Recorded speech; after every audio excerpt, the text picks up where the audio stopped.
Pemirsa, Mahkamah Agung melipat gandakan hukuman Anas Urbaningrum dari 7 tahun penjara menjadi 14 tahun penjara. Selain itu, Mahkamah Agung memutuskan mencabut hak politik Anas Urbaningrum.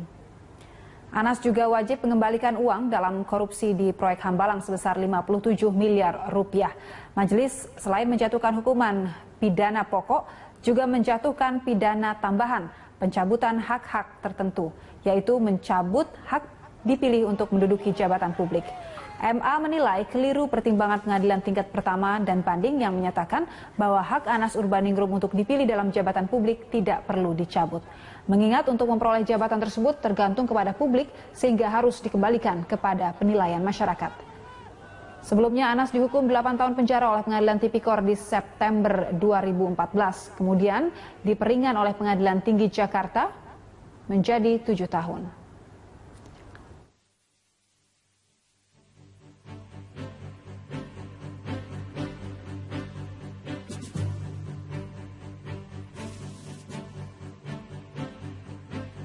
Masyarakat sudah tahu sesungguhnya kasus Anas Urbaningrum itu adalah kasus apa. Tapi saya ingin berpikiran baik, asumsi baik terhadap peradilan yang berjalan. Tentu keberanian di sini dibutuhkan. Walaupun akhirnya saya harus mengatakan kalau waktu lalu dikatakan Mas Anas siap gak digantung di Monas, itu kan ada pertanyaan-pertanyaan masyarakat. Itu kan sebuah metafora yang meyakinkan bahwa Anas Urbaningrum merasa tidak terlibat. Sama dengan metafora hukum yang mengatakan tegakkan hukum walaupun langit runtuh. Kira-kira idiomnya sama, semangatnya, spiritnya harus ada keadilan. Ya, jangan ada ketertutupan. Ya, kalau sudah ada ketertutupan, maka ruang keadilan itu dikorbankan.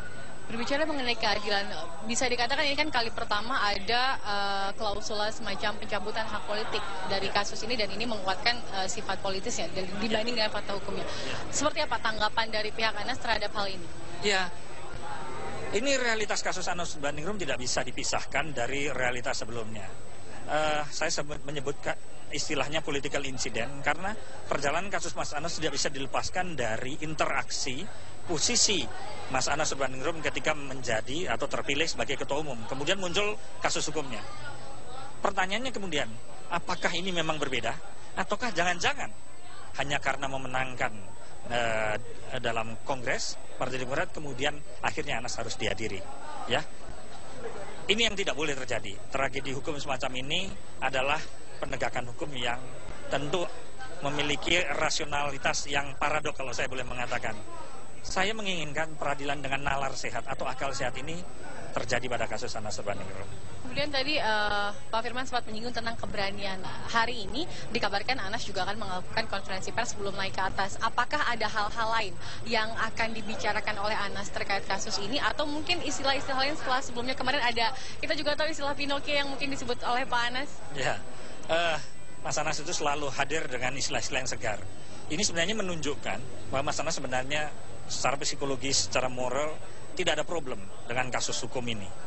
Yang menjadi problem adalah Mas Anas tidak siap kalau diperlakukan secara tidak adil.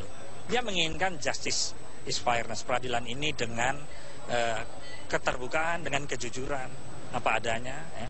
Itu yang sebenarnya menjadi spirit seorang Anas Urbaningrum, seorang politisi muda yang akhirnya dia harus menyatakan sikapnya ketika berhadapan dengan proses hukum. Yang dia sadari, dia yakini ini ada urusannya dengan posisi politiknya. Tapi fakta-fakta hukum yang lain juga, misalnya soal TPPU, tuduhan Mas Anas menerima sejumlah uang. Sampai hari ini kita belum melihat uang itu di mana. Ya, suspicious transaksi, tuduhan paling serius menyangkut delik pencucian uang. Ya, tidak ada transaksi yang mencurigakan, semuanya clear saja. Kalau tujuannya atau motivasinya kriminalis, ya, maka tentu pencucian uang itu Mas Anas mendapatkan uang dalam jumlah besar dan dia akan cuci dalam membentuk atau membangun sebuah investment transaksional, ya, transaksi investasi yang akan membuat lebih untung lebih besar. Ini tidak, yang ada transaksi pembelian tanah, ya, untuk pendirian pesantren, ya, walaupun itu tidak ada urusannya dengan Anas Urbaningrum. Tapi fakta ini kan dikaitkan. Ya, ini saja sudah tidak terlihat logis. Masa orang mau melakukan kejahatan mendirikan lembaga-lembaga sosial yang bisa dipahami dengan masyarakat dengan mudah, terbuka, ya. Jadi motivasi kriminalis itu malah nggak terlihat, malah motivasi altruistis, motivasi yang patut dihormati. Kata Mas Anas, pesantren itu kan harus dibantu, bukan dipersulit ataupun diadili. Ini yang menjadi soal, ya. Sekali lagi saya harus katakan bahwa dalam kasus Mas Anas Urbaningrum ini ada legal gap, ada gap hukum yang cukup serius. Mas Anas harus dimintai pertanggungjawaban, ya, secara personal, walaupun aktivitas kongres itu bersifat kolegial. Nah, ini yang tentu menimbulkan pertanyaan dalam masyarakat, termasuk tuduhan-tuduhan yang terakhir mencalonkan diri sebagai presiden. Bayangkan buktinya hanya sebuah SMS dari keluarganya yang menyatakan Mas Anas mugo-mugo, mudah-mudahan, kalau saya tafsirkan dalam bahasa Indonesia, kowe jadi presiden, Anda jadi presiden. Itu doa. Kenapa kemudian menjadi masalah pidana? Saya khawatir kalau persoalan semacam ini diajukan, ya, sebagai persoalan pidana, jangan-jangan nanti kalau anak-anak SD, TK punya cita-cita, itu bisa menjadi masalah tindak pidana. Itu yang tidak boleh terjadi dalam pendidikan hukum kita. Maka itu saya mengatakan kasus Anas Urbaningrum ini merupakan potret, ya, sejarah peradilan korupsi kita. Apakah dia mesin penghukuman atau mesin keadilan? Kalau tadi dari pihak kuasa hukum sudah begitu yakin ya kalau peradilan ini tidak berjalan sesuai dengan fakta hukum dan tidak logis begitu. Untuk langkah ke depannya sudah adakah dalam tanda kutip amunisi atau persiapan-persiapan lain untuk mendukung upaya langkah hukum, misalnya banding begitu? Sejak awal kita melihat memang ada perbedaan di antara majelis hakim. Ya, dengan putusan sela, pendirian hakim terbelah.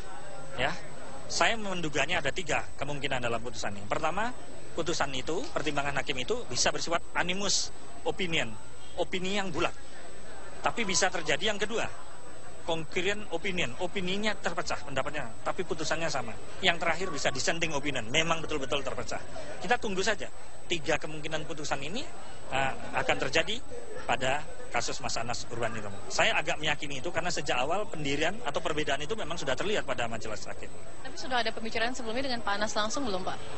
Ya, Mas Anas itu kalau berbicara tentang kasus dia serahkan pada pengacaranya. Dia lebih banyak berdiskusi, berdialog dengan teman-temannya di dalam tahanan dan bahkan masih dipanggil sebagai ketum gitu ya. Kira-kira itu.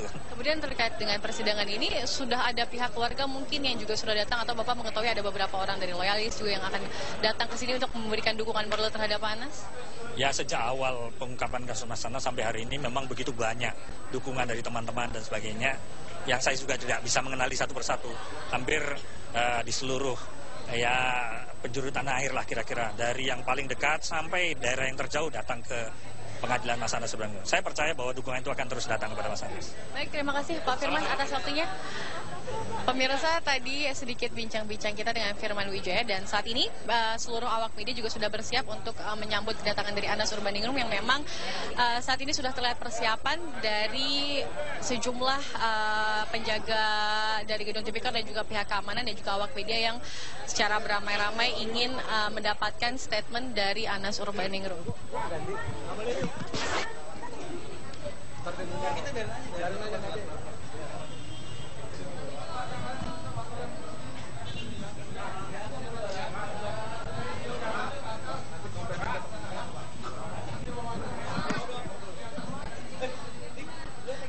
Penjagaan sendiri pemirsa sudah mulai diperketat sejak pukul 9 pagi tadi.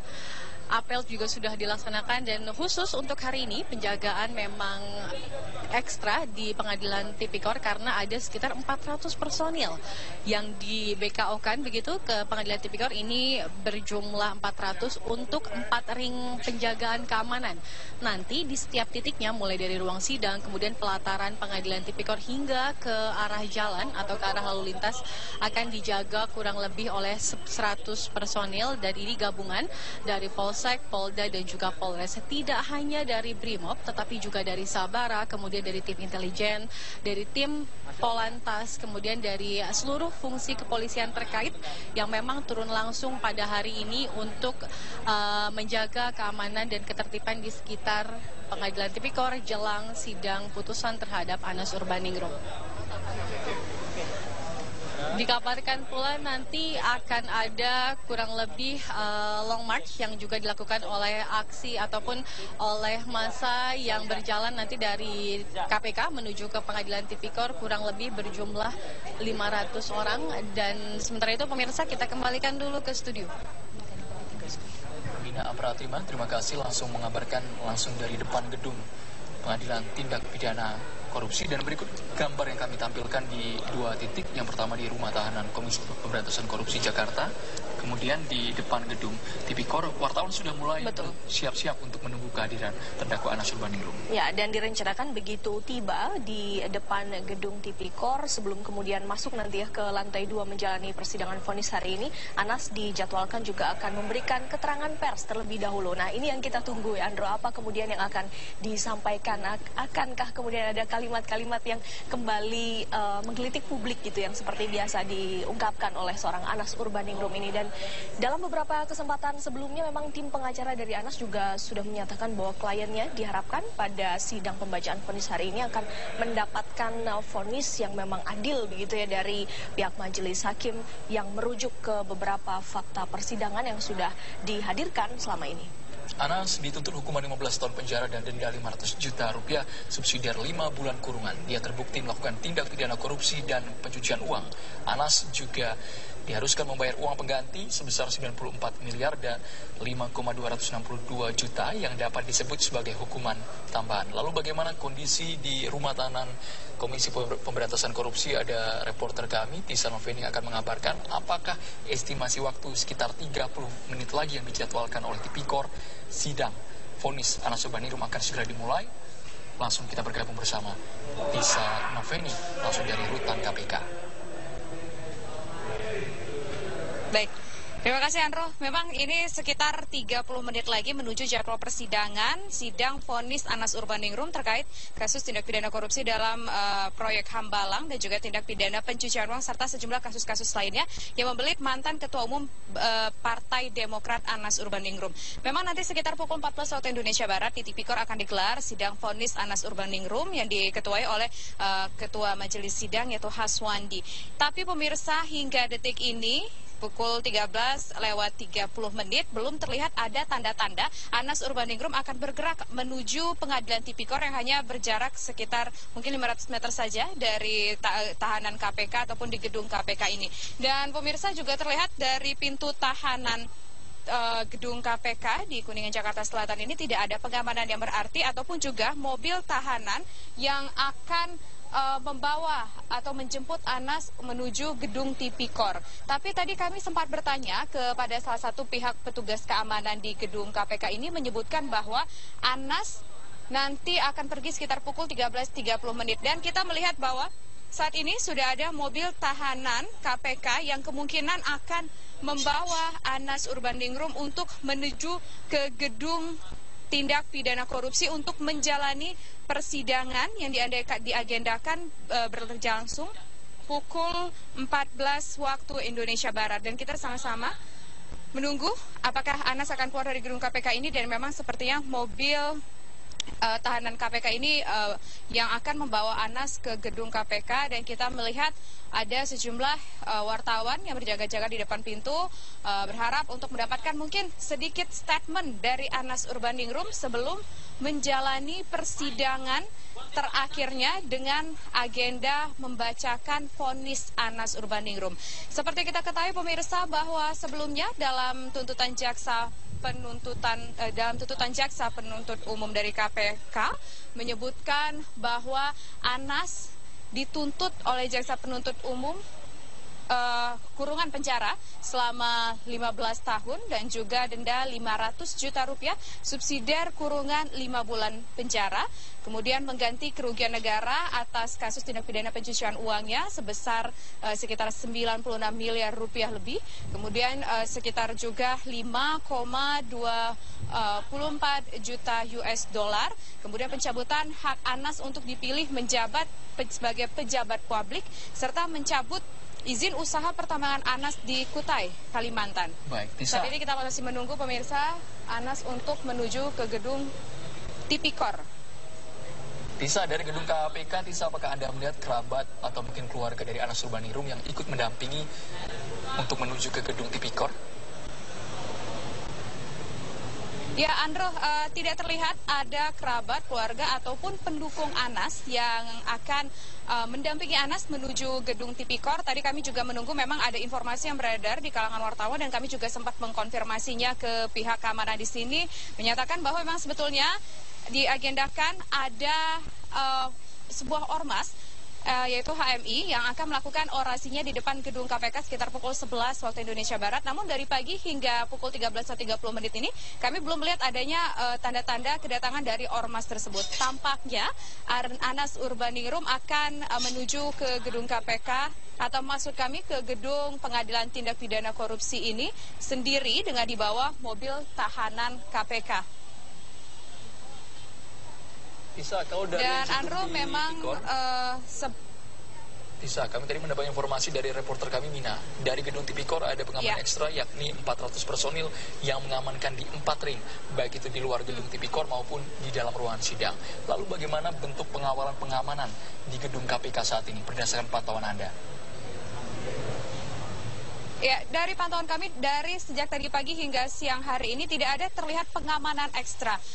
Jumlah personil keamanan seperti Sapno ataupun security masih sama jumlahnya. Kemudian juga dengan adanya personil dari OVID atau personil pengamanan objek vital juga sama. Tadi kami mengkonfirmasi kepada koordinator OVID menyebutkan bahwa hari ini hanya ada sekitar 5 OVID saja yang berjaga di sini, dan memang pada hari-hari biasanya pun hanya sekitar 5 OVID saja yang berjaga di gedung KPK ini, Andro.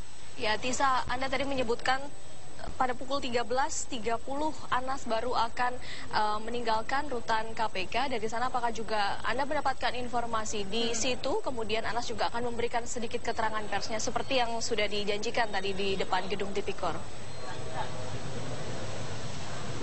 Bagaimana, Dewi? Ya, Dewi? Iya, Tisa, Anda dapat mendengar suara kami? Iya, yes. Ya.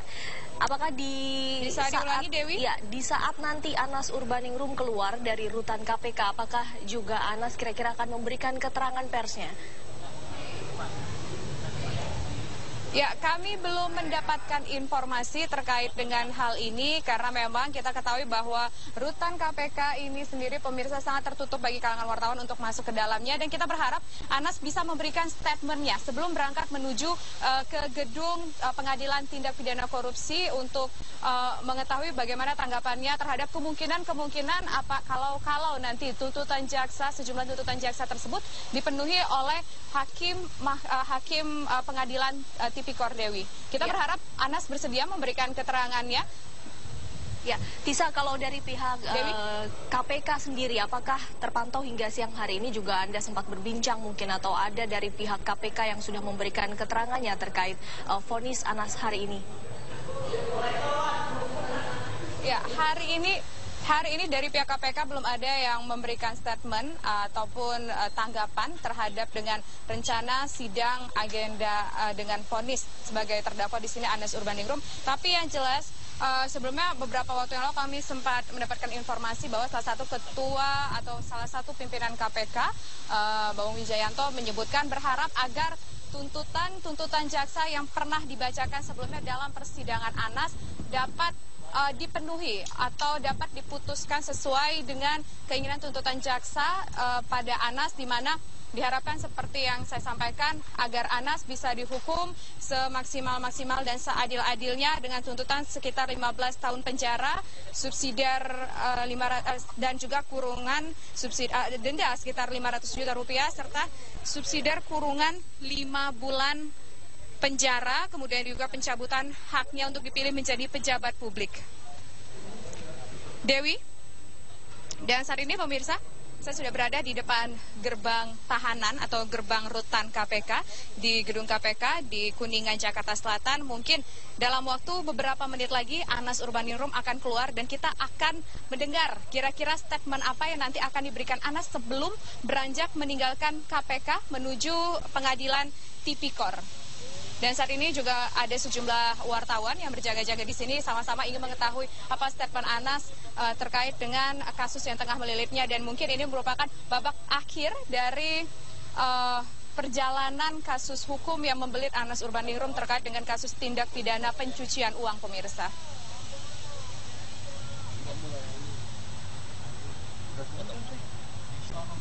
Kita masih menunggu bersama-sama, dan seperti kita ketahui juga pemirsa bahwa tuntutan jaksa, ada sekitar 4 tuntutan jaksa yang diharapkan dikabulkan dalam vonis hari ini. Ini mengacu pada sejumlah fakta-fakta persidangan yang ditemukan oleh jaksa, mengungkapkan bahwa Anas bersama dengan mantan bendahara umum Partai Demokrat Muhammad Nazarudin ini terbukti secara bersama-sama mengumpulkan dana, kemudian membentuk sebuah perusahaan bernama Permai Group. Kemudian juga ada bukti juga yang menguatkan bahwa Anas ternyata membeli saham sekitar 30% dari Muhammad Nazarudin pada tahun 2007. Dan dalam bukti ataupun berkas pembelian saham tersebut ada sidik jari Anas Urbaningrum ataupun sidik jari yang identik dengan sidik jari Anas Urbaningrum, pemirsa.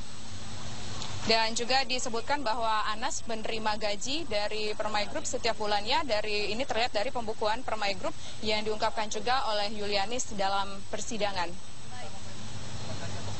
Kita masih menunggu, kira-kira beberapa menit lagi Anas Urbaningrum akan keluar dari gerbang tahanan KPK ini untuk menuju ke Tipikor, pemirsa. Pratima ya, kita nanti akan menunggu kembali laporan dari Tisa tentunya sambil menunggu Anas keluar.